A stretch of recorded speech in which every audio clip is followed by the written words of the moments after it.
Strike three swinging. United we play. United we win. Deep right field. Another absolute bomb over the flag court. We are family. Outstanding effort again. We're busting ours to kick yours. That's big time. -15. Respect all, fear none.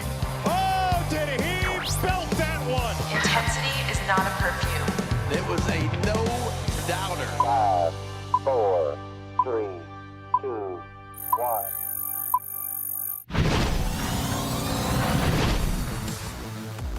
We are up in the bird's nest here at Oriole Park at Camden Yards. I'm Brendan Mortensen alongside Annie Claff. Annie, the topic of discussion this morning was how to make the podcast more intimidating. We've got the baseball bat behind our bobbleheads here, and I threw out the idea of, hey, maybe if one of us has a bad take, we get to hit the other one with the baseball bat. Feels a little aggressive.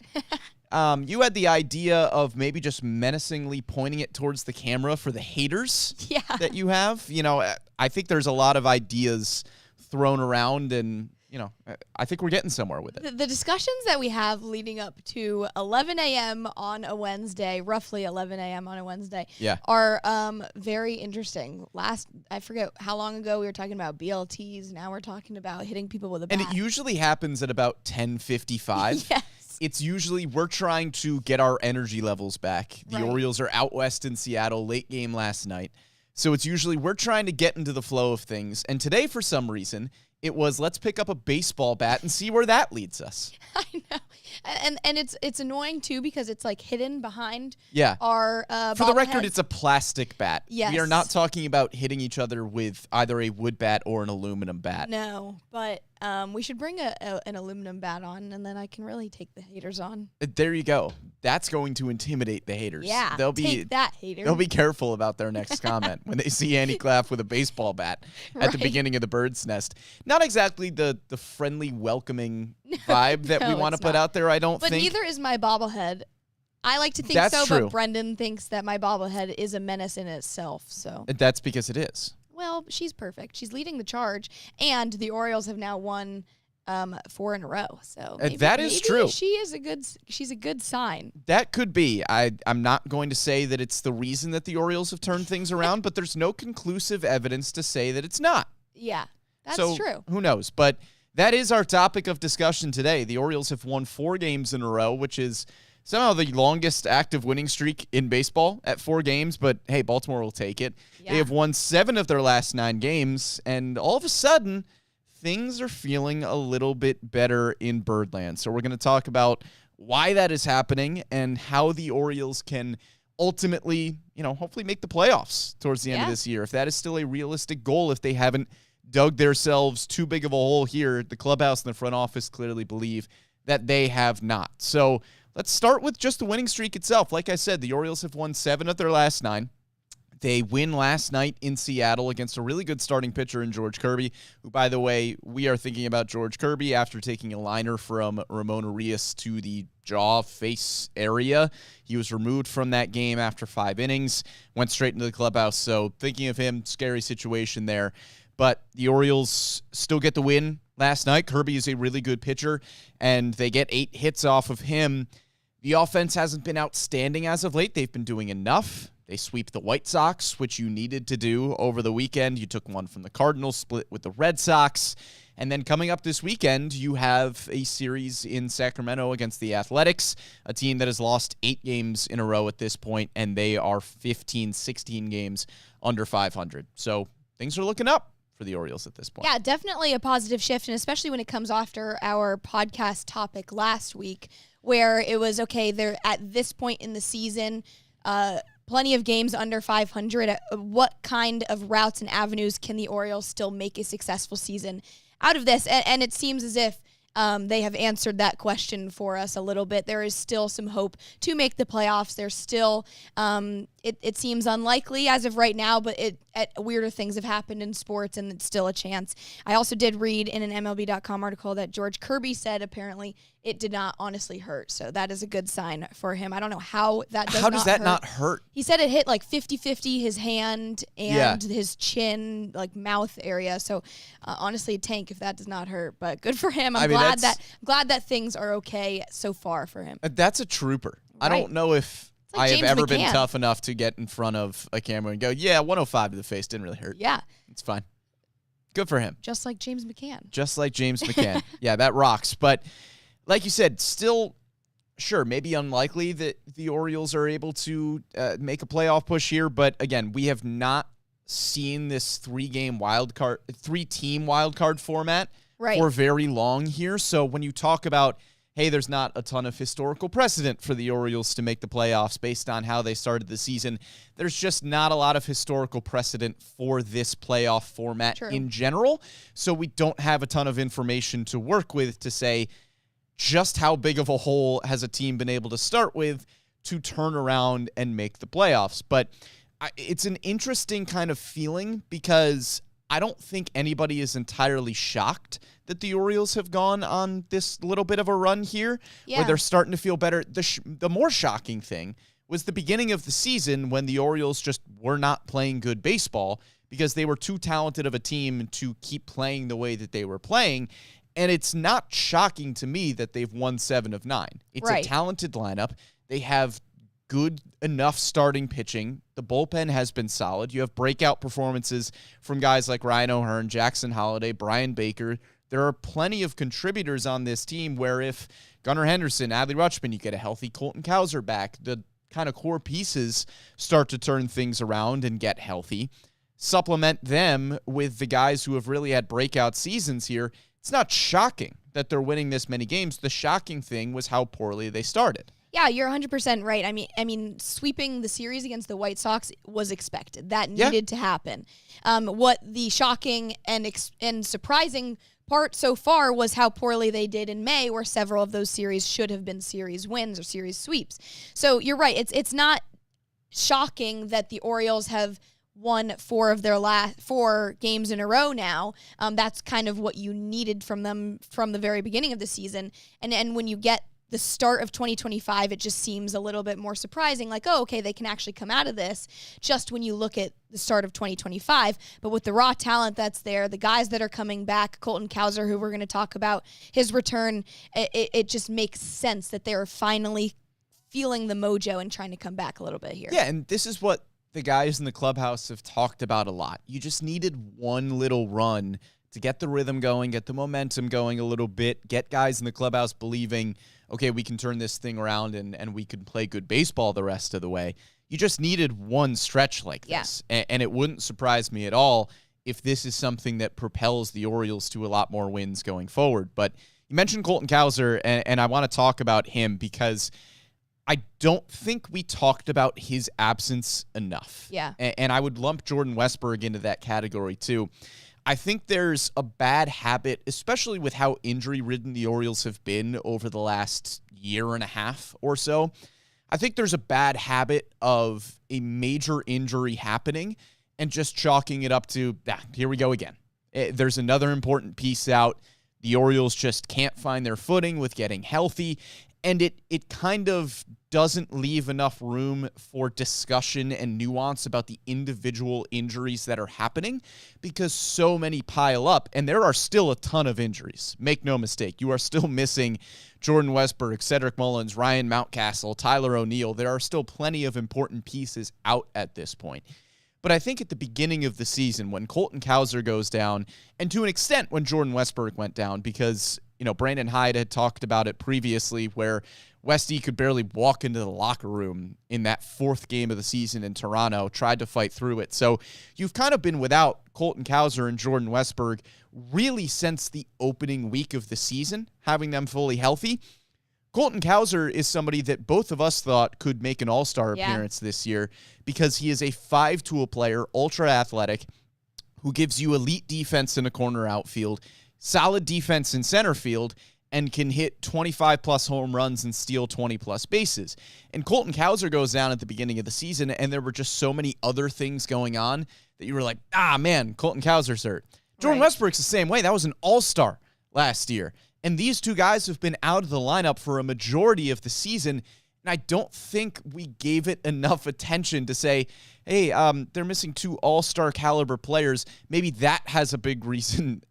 That's a big reason as to why the Orioles are not playing good baseball right now. Yeah, and I definitely agree with you there where it wasn't kind of a top priority of discussion for us, especially because at that point in time, starting rotation was really, really struggling, and the bullpen was coming in way earlier into games than they should have been because the starting rotation wasn't going deeper in their innings as they should have been as well. So that was kind of the main topic of conversation was, okay, looking at all these starting pitcher injuries and relief pitcher injuries, that's what was at the forefront of our minds where, okay, did the front office do enough in the offseason to combat these injuries when it comes to pitching staff? So we weren't really focused in on Colton Cowser's injury, and you're right, Jordan Westburg's injury. Jordan Westburg's was very different in my mind to Colton Cowser's because Colton Cowser's like, okay, one and done, that's one injury where you slide into first base, that's a thumb fracture. Sure. Jordan Westburg had some weird things going on during the tail end of spring training, the very beginning of the season, and on to that. It wasn't necessarily just like one thing happened, so it didn't feel as real and as serious as Colton Cowser's, if that makes sense. Yeah, it was a bunch of small things that just added up. And same like with you said, Cedric. Cowser was like, okay, thumb injury, he's out for a while. Jordan Westbrook, Cedric Mullins, to your point, it's a bunch of small things, and we never got exact word on what this injury was or that injury was. We just knew they were banged up for a while. And it also is weird, too, with how many hamstring injuries are going on. Yeah. That's just a bizarre thing. But you're right, we just did not focus on them enough as a sole reason for why this Orioles team has struggled so far in 2025. Yes, the lineup was missing key holes in Colton Cowser, Jordan Westburg, Gunnar Henderson to start the 2025 season. So getting them back is going to be a huge, huge turnaround. Colton Cowser specifically, my first notes under his return is so back because he hit a solo homer in his first game back last night on a four-seam fastball. He loves taking those. He had a .542 slugging percentage against fastballs last season and a +7 run value against them in 2024. So you were really looking forward to getting Colton Cowser back. Not just because of his offense. Yes, he's huge in that lineup, but on defense, like you mentioned, he had 11 outs above average in the top 4% last season in that category, and also club morale, because this is just a very big personality guy that Cowser is, and it's huge for boosting morale on this club, and it came at the right time, too. Yeah, he is the perfect guy to be coming back at this point in the midst of a winning streak to bring a lot of good vibes back. And he's just a really good baseball player. And the defense in the outfield, too, especially when you are missing Cedric Mullins, you have somebody who you can just plug and play and be a very good defensive center fielder. I mean, it's not a knock against somebody like Jorge Mateo, but Mateo is not a natural center fielder. Right. He didn't play a lot of outfield in an Orioles uniform. I mean, you really have to go back to his time in San Diego to find the last time that Mateo was playing a lot of outfield, but the Orioles just needed somebody to play center field because you don't have Ramon Laureano, you don't have Cedric Mullins, Dylan Carlson has been in and out of the lineup, so you don't have a everyday center fielder, and now you do. Yeah. With Colton Cowser, at least till Cedric Mullins gets back, and then you can bump Cowser into a corner outfield where he is an elite defender. That's a big step up from what the Orioles have had in the corner outfields at this point. And it's also like even more pivotal for him to come back right now with Cedric Mullins hitting the IL too, because those are two guys that were supposed to be everyday starters in this outfield where Heston Kjerstad was maybe the fourth guy. Ramon Laureano was maybe the fourth guy. Tyler O'Neill was supposed to be another third guy. So having Colton Cowser step in when you lose Mullins is even more important. Yeah, and there was a few game stretch where before Cowser comes back and Mullins is on the injured list, where you don't have any of your starting outfielders from the beginning of the season. No Colton Cowser, no Cedric Mullins, no Tyler O'Neill. That's your starting outfield. I know, and you're happy that you have Ramon Laureano and Dylan Carlson, who have been pleasant surprises. They've been great. They've been great spark plugs, but they're supposed to be spark plugs, right? Not guys that need to carry your outfield. It's important to have your starters. And I know it's hard to go back and say, man, the Orioles are only playing poorly because of injuries. Of course, there are other things that factor into the conversation, but also don't go too far on the other end of the pendulum where, injuries play a huge role for this team. They don't have any of their starting outfield until Colton Cowser gets back yesterday. They don't have their starting first baseman in Ryan Mountcastle, who I know has struggled at the dish a little bit, but is a really, really good defender there. They don't have their all-star third baseman in Jordan Westberg. They don't have, they just don't have the guys that they need to have. Even Ramon Laureano, who is their number 4 outfielder. They don't have him either. I know. And luckily, he's supposed to start a rehab assignment in Norfolk today. Yeah. Jordan Westberg, Mancelino said that he'll play in another game with Norfolk today, and then they'll kind of reassess after that. So with getting Colton Cowser back, it's huge. You are even now looking forward to getting Ramon Laureano, Tyler O'Neill, Jordan Westberg specifically, Cedric Mullins, all these guys that are usually in this lineup day in, day out to come back. And it's a good sign, too, that they're moving closer towards that instead of, okay, you got 2 months for them to come back. It's very not concrete right now, but... Yeah, there's a lot of guys that we don't have an exact return date for, but as you mentioned, we have been getting positive updates in terms of, he's starting a rehab assignment soon, or he's on a rehab assignment, and hopefully we'll see him soon. So a lot of the guys, Westberg, Mountcastle, Mullins, O'Neill, Laureano, they are at least close to rehab assignments, if not on rehab assignments already. So that's all good news. But let's kind of jump into what has been working well for the Orioles during this recent stretch. Obviously, Colton Cowser coming back last night is a big plus, and getting some more guys back from injury will be a plus in the future. But on the field currently, I think the number one thing to point to has been the starting rotation. Yeah. They have been excellent as of late. Tomoyuki Sugano with another really good start last night. He has been so good this season, and he has been Mr. Reliable. He's got 1 start this season with 4 earned runs and has not allowed more than 3 in any of his other starts this season. He has been consistent. He has been reliable. He has been everything that you hoped for and more when you brought him in the offseason. I can't say that I'm exactly surprised with how good Tomo has been, but at the same time, you really never knew how it was going to translate. I mean, this guy was like an 8-time All-Star in Japan, a 2-time winner of Japan's version of the Cy Young Award, but you were a little bit nervous for how those numbers were going to translate from NPB to MLB, and it looks like this guy has been in the MLB his entire career because of how good he is. You really wouldn't be surprised if he was Rookie of the Year, if he was an All-Star come the All-Star break, but he has been exactly what the Orioles have needed. You really also need him to remain consistent like he's been so far this season. His splitter, which is the pitch that he uses the most against lefty bats, has a 169 batting average against. His cutter has a 184 batting average against. His off-speed run value is in the top 1% of MLB.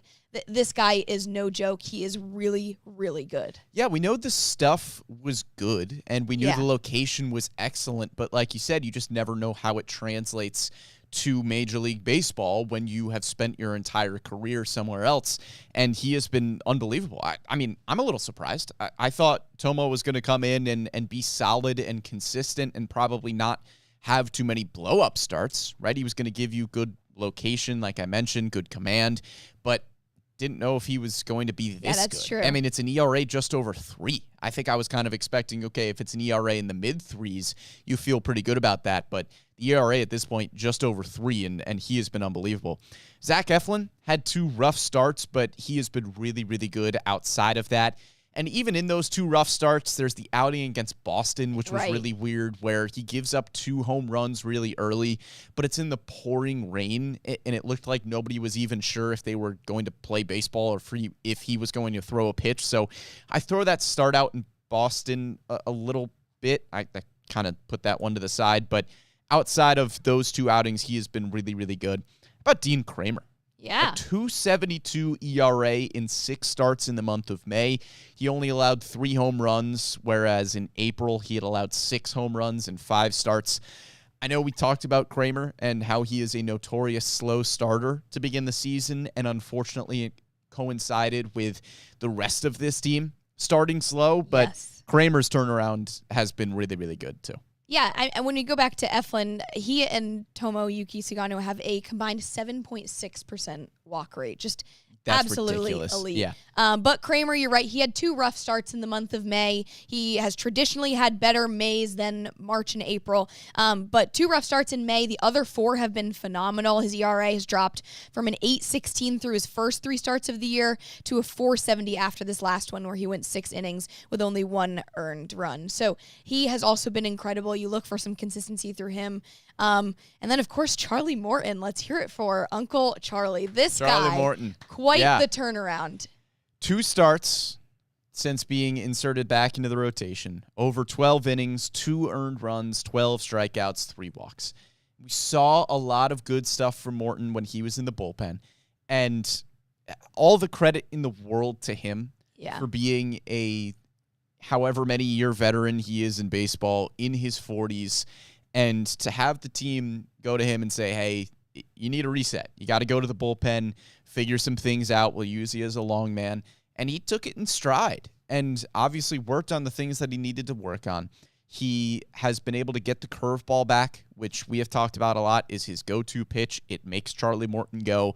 The rest of his stuff has never been unbelievable. The curveball has always been really good. So when the curveball is playing well, Charlie Morton is pitching well. But goes to the bullpen, figures some things out, has some really nice outings there, and then comes back into the starting rotation, and it was so cool to see the ovation he got here at Camden Yards after such a rough start to the year.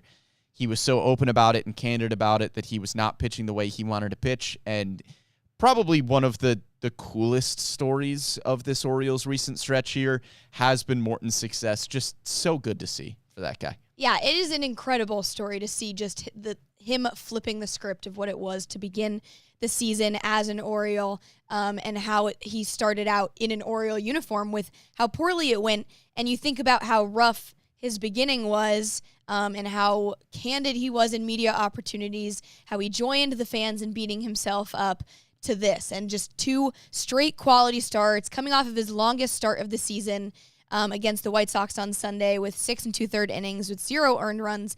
A very, very well-deserved standing or ovation for him after that one. It's also very interesting when you look at how we were talking about Charlie Morton in the offseason after they had acquired him, that this guy is an extremely consistent starter and someone that you will be able to rely on and post every 5th day. We can talk about how he wasn't consistent in the beginning in terms of results, but when it comes to how consistent he has been in terms of health and in amidst a rotation that is plagued by injuries, he has really been a bright spot in terms of staying consistent and being able to be there, whether that's in the starting rotation, whether that's in the bullpen or not. It just, the results are getting there to become consistent, and it's exactly what you expected out of him from the jump. Yeah, Charlie Morton has been unbelievable. If I am a little spacey here, it's because we are having some technical difficulties. It would appear that our cameras went out. Our audio is still up, though, so maybe we'll just do the rest of this as an audio-only version of the podcast. I know that we have some B-roll that we can throw up.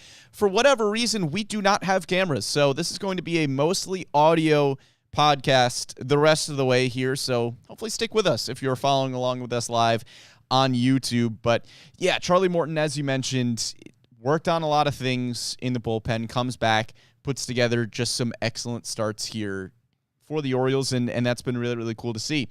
I think really the only member of the starting rotation that's been a little bit up and down is Cade Povich, but we've had this conversation a lot with Povich, and it's always kind of been my take on him, where this is a young pitcher who has just about 1 season of Major League starts under his belt at this point. I think he's nearing that 25, 26 mark for his career right now. He's been up and down. He's got 3 starts this season with 5 or more earned runs, and he's got 7 starts with 3 earned runs or fewer. And that's kind of what you expect from a young arm like that, somebody who does not have a ton of big league experience. And if the Orioles were winning a lot of baseball games, you feel fine about a number 5 pitcher who is probably in the rotation because of some injuries to Albert Suarez, and Trevor Rogers was injured to begin the season, and Grayson Rodriguez is still out. So it's somebody that's in the rotation sort of out of necessity, but also because he showed you some really good things at the end of last season. But you're fine with him being a little bit up and down and having some really, really good flashes and some other starts where things don't go as well, because that's what a young pitcher does. But because the Orioles weren't winning a lot of games at the beginning of the season, he was just under a magnifying glass. Right. And hopefully the Orioles getting on a bit of a roll here allows Cade Povich to have some of those up and down starts. You still don't love those, but he is going to work through that as he continues to progress in his big league career. Yeah, I think you're completely right. It's exactly kind of what you predicted out of a 25-year-old who's only in his second big league season, still trying to find his way. He was there upon necessity, and he is a really pretty solid fifth rotation spot when his good games are good. He also doesn't necessarily blow the games for the Orioles. He keeps them in, even when he's on a rougher start. So I think he also definitely brings a different type of pitcher to this rotation, where you have Eflin and you have Tomoyuki Sugano, who are big limit walk guys. Cade Povich is a very different type of guy in terms of he commands his stuff really well. He's a big strikeout guy. So he brings a little bit of variety in terms of that starting rotation. He's at 14.3 Ks per 9 innings in his last 3 starts. So that is something that you really like to have when you aren't necessarily getting that from contact guys like Eflin and Sugano. Yeah, absolutely. And I think you could also throw Trevor Rogers Sure. into this conversation, who comes up in Boston last week and has an unbelievable start against the Red Sox. Do the Orioles consider a 6-man rotation in the month of June? They have 2 off days the rest of the way as we currently stand here on Wednesday, June the 4th. They have a really long stretch of consecutive games where from the 10th to the 25th, they have games on 16 consecutive days. Does Trevor Rogers potentially become an option as maybe a 6th man in this rotation, considering you have such limited off days this month? I think that's an option as well. But the starting rotation in general has been really, really good. Let's talk offense. The offense hasn't been awesome, but they are doing enough. And sometimes that's just all you need, right? Last night, it was timely hitting in ways that we really haven't seen the Orioles play a complete offensive game in a while. I know they didn't put up a ton of runs, but it was a double with good base running. Kobe Mayo on first gets a great jump, and he comes all the way around to score. You have a flare single from Jackson Holliday to score a run.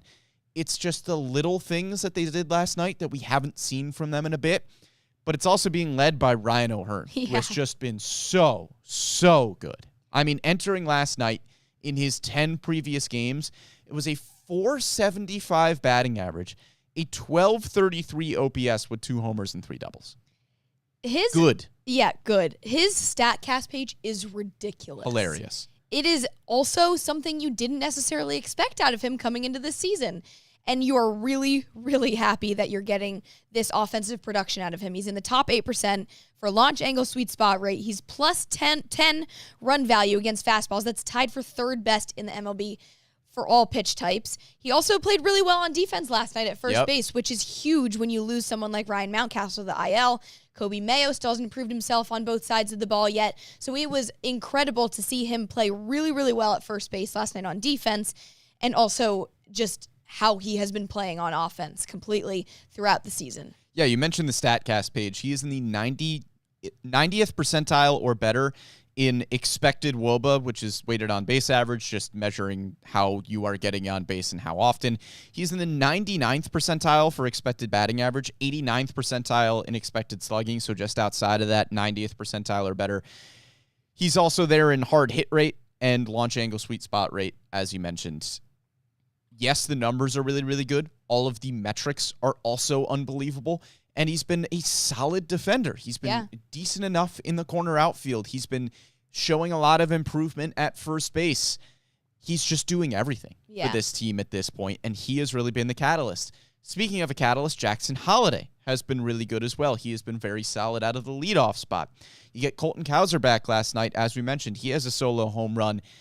And it's an offense that has not been at full strength yet this season. Yeah. And it's exciting to think about what Ryan O'Hearn and Jackson Holliday are giving you, because those are those 2 guys we didn't know exactly what they would give you this year. I think going into the season, we thought, okay, Ryan O'Hearn is going to continue to be a right-handed killer, but he's been an everything killer this year. He's hitting lefties really, really well. Jackson Holliday was the same way, where we knew what the potential was as a former number 1 overall pick in the draft, former number 1 overall prospect in the game. You can look at Jackson Holliday and say, yeah, we know what ball player he can turn into, but we hadn't seen it yet at the major league level. So you're going, okay, what are we getting from him? Is he going to be able to hit lefties? Is he going to be able to contribute in the way that we're hoping? He turns into your leadoff hitter. And then it's those two guys plus your core of Jordan Westburg, Colton Cowser, Adley Rutschman, Gunnar Henderson. That's 6 really, really good offensive players. Add in Tyler O'Neill, who has struggled a bit this year, but maybe he finds his footing as he has in seasons past when he has been healthy and on the field. That's 7. Cedric Mullins has been really good this year. That's 8. Maybe Heston Kjerstad or Kobe Mayo finds their stride. Now you're looking at a complete lineup that's dangerous 1 through 9, and we have yet to see it at full strength. Yeah, and it's a bummer and it's disappointing and confusing when you look at guys like Adley Rutschman, Gunnar Henderson, who haven't necessarily performed up to the standards that everyone thought they would be performing at. But you are also very glad that you have guys like Ryan O'Hearn, Jackson Holliday, Ramon Arias, who is sneaky good all the time. That's your Ramon reminder for the day. Ramon reminder. But you are glad that you have some of those guys that can pick up the slack. I know Gunnar is still ranked in 13th in MLB for average exit velocity. He has not been as lucky as he has been in years past. He only has 7 home runs so far on the season at this point. Last year, he was up to 19, so you were definitely still hoping for Gunnar Henderson to find that stride and find that potential that he was at last year. Adley Rutschman coming off of a 3-for-5 night last night. Yep. Also, there was a lot of flack for why he was in the number 2 spot. I get it. He hasn't been performing this season. It might have been a question mark of why he was in the number 2 spot last night, but it worked out well. It gave him the confidence maybe to go on and hit 3 hits for the night. So maybe that was a good thing. Worked out effectively. He scored twice, and maybe he just needed that confidence boost. Yeah, and I think there's something to be said for the fact that if the Orioles are doing a lot of damage at the end of this season, Adley Rutschman is going to have to be a big reason why. And Adley Rutschman, at his best, should be your number 2 hitter in this lineup. He is a switch hitter who can get on base at a really, really good clip, hit for power, hit for average. That is who Adley Rutschman is at his best. And I understand that the Orioles need to win as many baseball games as possible, and if Adley Rutschman is not hitting as well as somebody like Ryan O'Hearn, maybe you shake up the lineup a little bit. But there's absolutely something to be said for the fact that maybe this coaching staff just went, hey, you know what? We know who Adley Rutschman is as a baseball player. We know the kind of baseball player that he can be when he is playing up to his full potential. And that's the second, that's our second hitter in the lineup. And so we keep him there. We show the confidence in him that he can be this hitter in this spot. And you leave him there and you let him figure it out. And maybe last night was a step towards figuring it out for him. Yeah, and you mentioned Heston Kjerstad too, where he might be able to find his stride soon. You hope that he can do that. He's coming off of a triple and a double in the last 2 games, so maybe he is also headed that way. I think when it's tricky to look at this offense, and yes, you mentioned that they're getting it done in small ways, which is great, but you also need to be able to score more against the White Sox, and especially coming up against the A's. So, yes, it's great to keep it close, and they've been doing a lot better this season, pitchers on the pitching side and the offensive side of things, not this season, but more recently, of keeping it in close margins with their opponents. And I think that that's a huge thing of where you have a really quality start with a pitcher and the offense is there. They're holding up their end of the bargain. They scored 5 last night with a really good start from Tomoyuki Sugano, but you also need to be able to score more against teams like the A's and the White Sox. And getting Jordan Westburg will be huge for that, especially when it comes to clutch situations. We've talked about that week in, week out. He is one of the best clutch hitters on this team. So good things are coming, especially when you get Westburg back and a full lineup like you mentioned earlier. Yeah, you would love to see them explode, right? They didn't score more than 4 runs in that series against the White Sox. They win on Saturday 4-2. On Sunday, they put up 3 runs. On Friday, they win 2-1. Sometimes the offense just needs to do enough. Like I mentioned, they did enough to win those baseball games. You're going to need them to do probably more throughout the season, but this is where it starts, right? Do the little things like we saw last night where it's good situational hitting. You're hitting with runners in scoring position. And yeah, maybe you're not putting up 7 or 8 runs, but you put up 5 in a good offensive performance and you get a lot of hits. And maybe that's just kind of the spark that you need a little bit in order to have some of those breakout games down the stretch. And hopefully we'll see that from the offense here soon. But let's kind of talk about the bigger picture here, because this is just a 9-game stretch that we're talking about in which the Orioles have won 7 of those games. That's great. But where are they right now? They are currently 9 games back of the wild card. It's still a long way to go before they are really in playoff contention. They're still in a hole at this point, right? Yes, this is a really good stretch. They're still 13 games below 500. They didn't play good baseball to begin the season, and this is the hole that they're in, and they're starting to dig themselves out of it, and that's great, but it was quite the hole that they were in to start the year, and so they need to continue to dig themselves out, but they are not completely out of things. 9 games back of the wild card, 13 games below 500. As I mentioned last week, if you were going to make the playoffs, you probably need to be 10 games above 500 based on what we have seen the final wild card team finish with record-wise over the past few seasons. So you need to be 20 games above 500 the rest of the way. It's possible. It's a high winning percentage, but it's possible. I think that when I say there's a long way to go, it's a kind of a two-sided coin where, yes, there's a long way to go. You can say, it's only June 4th. There is a long way to go, literally, to be able to flip the script and get back on top of 500. But there's also a long way to go in terms of, you still are 13 games below 500. You gotta shift it in gear and really take advantage of series against the A's and series against where teams you should be beating and actually get more sweeps. The White Sox was the first series sweep they had all season. Really start to take advantage of it. So I think it goes both ways when you say there's a long way to go, because there is on both sides of that equation. Yeah, and maybe the end goal is finish 10 games above 500, but the goal at this point, I think, is to just get to 500. Yes. We have talked about that as the golden number for the trade deadline, which is coming up here in a few months. It's still a long way away. But if the Orioles can get close to 500 by that point, you're talking about a team that at the very least is probably not going to be a seller. Who knows if they will be aggressive buyers at the deadline or not. But you need to get close to 500 by the deadline to be a team where you're going, okay, you need to be 10 games over at least the rest of the way to potentially make the playoffs and to potentially be buyers here. And they could absolutely find themselves in that position. Like I said, you have a series against the Athletics coming up this weekend, and the Athletics have not been playing good baseball as of late. They are losers of 9 of their last 10. They've lost 8 in a row.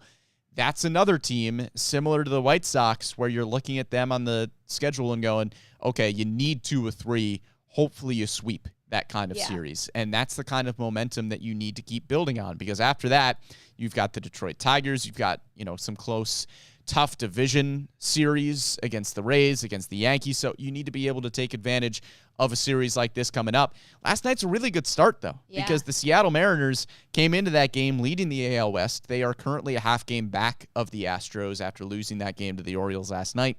But that's a team that's 32-27. They were obviously 32-26 entering last night's game. So that's a good win against a good team, and you got to rack more of those up. If they can get a series win over the Mariners, that is a really, really good sign for the trajectory of the rest of the season. But I have a list of needs for the Orioles for how they can actually pull this off. All right, let's hear it. The first one is you got to get Westberg back soon, because like we've said week in, week out, clutch hitter, you know the drill with him. You got to need starting pitching to stay consistent and stay the way that they have been in the last 9 games, where you've had 6 quality starts in those 9 games. You need Colton Cowser to remain being a spark plug for this offense and Ryan O'Hearn to keep going. Cedric Mullins needs to come back soon and be that everyday outfielder, so that you have some consistent everyday outfielder starters like you were intended to get. I also think you need to keep giving Kobe Mayo the opportunity, but he also needs to start delivering. Sure. Because we've talked about how he hasn't really had the opportunity, but it's getting to that point where he does need to start proving himself. A lot of good things from Kobe Mayo last night, though. I know he only finishes that game with 1 hit, but his last 3 at-bats barrels a baseball and has some hard-to-hit baseballs. So I would not be surprised at all if Kobe Mayo starts to break out here over Right. the next few weeks. But keep giving him his opportunities. You're right. This offense can have a really different look if you have a powerful right-handed bat in there relatively consistently in Kobe Mayo, at least until Ryan Mountcastle is able to come back, who hopefully comes back as another powerful right-handed bat. I'll add one more to that list of needs here. We talked about how good the starting rotation has been. You can't have as many blow-up starts as you had at the beginning of the season. Yes. We talked about it a lot. Charlie Morton has really turned things around. Dean Kramer has turned things around as well. Those two guys were some of your main culprits at the beginning of the season of having some blow-up starts. I know it's going to happen occasionally for a young pitcher like Cade Povich, but if you can keep it to a 3 or 4 run outing consistently, it doesn't need to be 6-7 innings of 10 strikeout baseball. That's not the kind of pitchers that the Orioles have in this rotation at this point. Zach Eflin and Tomoyuki Sugano at the top, they have been really solid, but they aren't going to give you 10 strikeouts over 8 innings of work. Maybe Kyle Bradish can give you that once he comes back towards the end of the season. Hopefully, if we get Grayson Rodriguez back at some point, he can give you some of those starts. But just give this team 6 innings of 3-run baseball. That's going to keep you in so many games. And the offense is talented enough, and especially with guys coming back from injury, they can win a lot of games by putting up 4 or 5 runs consistently. You just can't have the blow-up starts that you had at the beginning of the season because it put you out of too many games to start the year immediately. And so if you limit those, you're in a really good spot. I also think an underrated need, too, is the bullpen. Yeah. Because this season, it started out with the bullpen being the bright spot with how many issues the starting rotation had.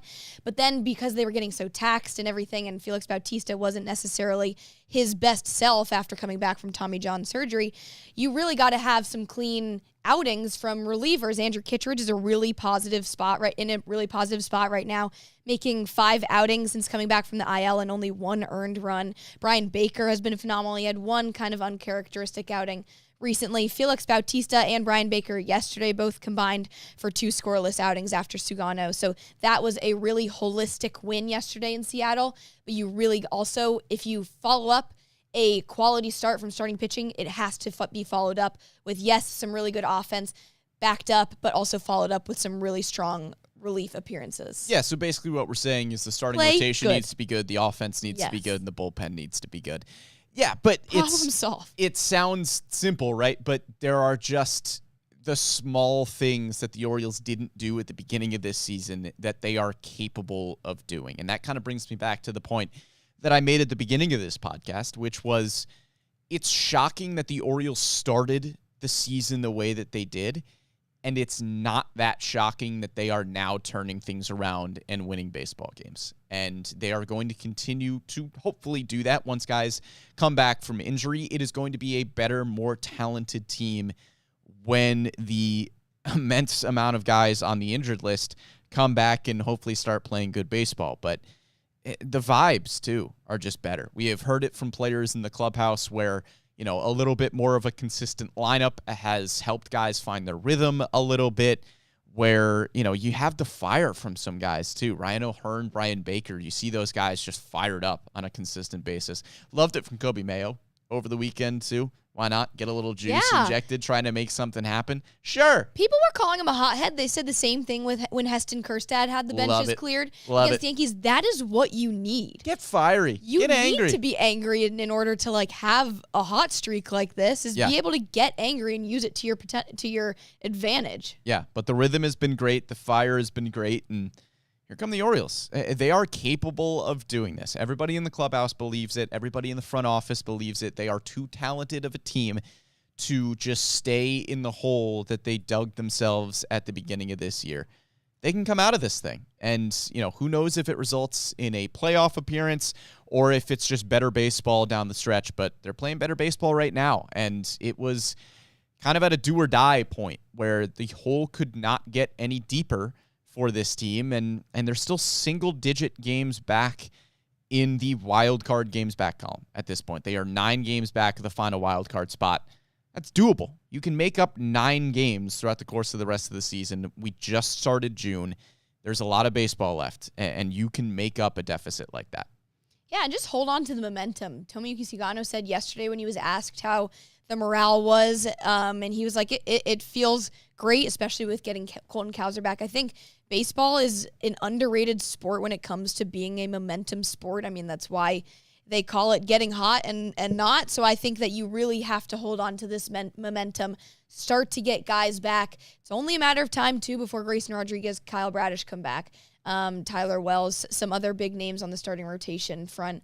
You just gotta stay hot. Yeah, and the team that currently holds the third place wildcard spot at this point, the Seattle Mariners. Hey. And the Orioles have a chance to win that series out west against Seattle. But I think that'll just about do it for this week's edition of the Bird's Nest. Thanks for following along through our technical difficulties where we randomly lost every single camera that we had and went to an audio only with a bunch of highlights version of the podcast. But hey, at least you got to watch a bunch of Orioles highlights. But thank you for following along with us live on our YouTube channel. We are live every Wednesday at 11 a.m. I think next week we're going at 10 a.m. So 1 hour earlier next week. Make sure you catch us there. Or you can catch us after the fact on Spotify, SoundCloud, Apple Podcasts, Google Podcasts, wherever you get your podcasts. You can find us here on The Bird's Nest. Big thank you to Amy Jennings behind the scenes for producing this one. For Andy Claff, I am Brennan Mortensen, and we'll catch you next time.